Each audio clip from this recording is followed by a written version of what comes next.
Hey everybody, we are going to draw an eye today. Well, part of an eye today.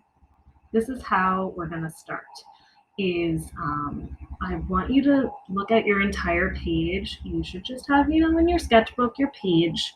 So I'm showing you with my pencil the edges. And you're going to draw somewhere on this side. Don't worry about how big or small you draw. You do want to draw on the smaller side, so you can fit another eye on the other side. But if it goes off the page, it goes off the page.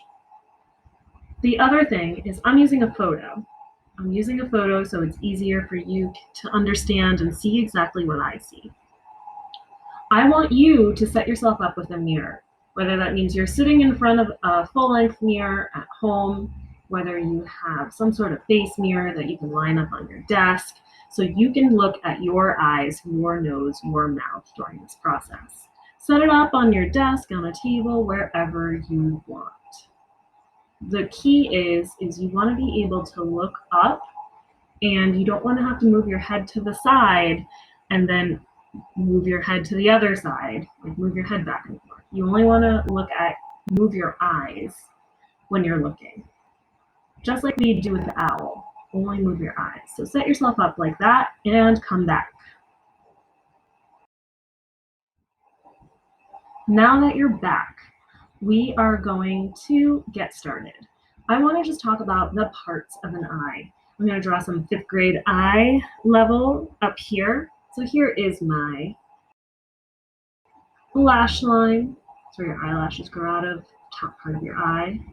I'm going to draw the bottom lash line.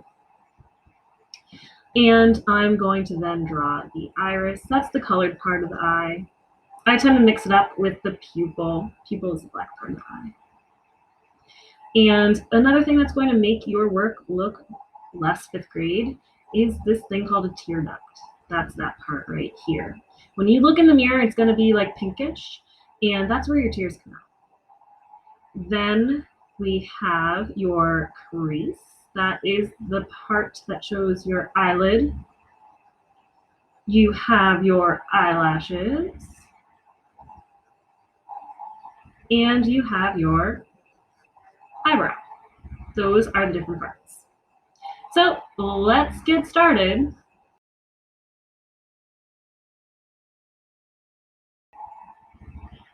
As we get started, if you notice, I zoomed in here. The reason why I zoomed in is I really want you to see exactly what I see. You're going to see a lot better when you're looking at yourself in the mirror. You're going to see all the little details. This is a little fuzzy when we use a picture. So that's why you are looking at yourself in the mirror instead of using a picture. And what you're going to do is you're going to start with that lash line. Before you get started, I want you to think about this. I'm going to slide the page down so you can think about it.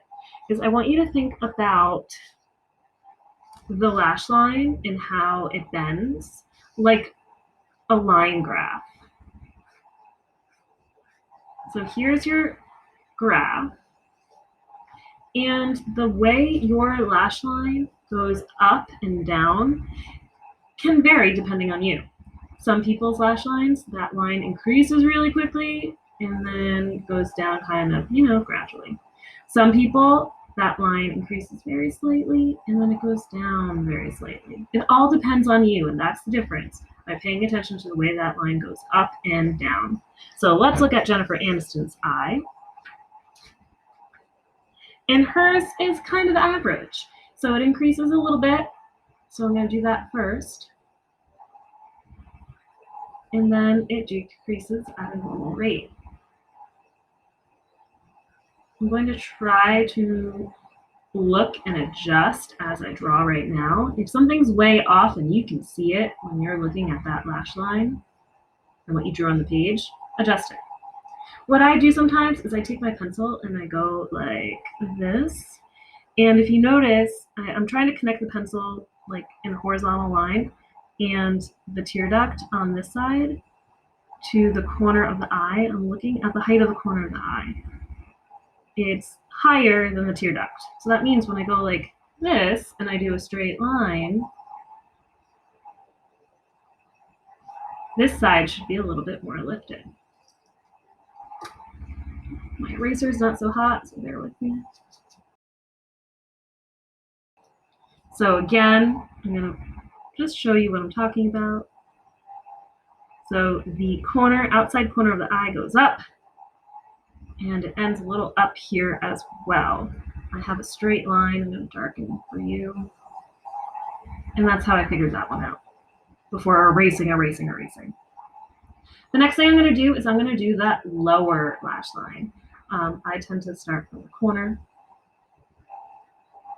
Now look at how it goes down.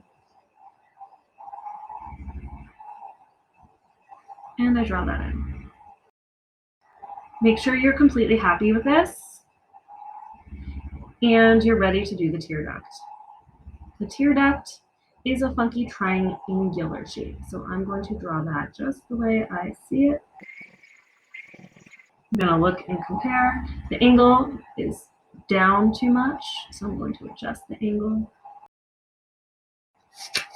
Make sure you're happy with this before you do the next step.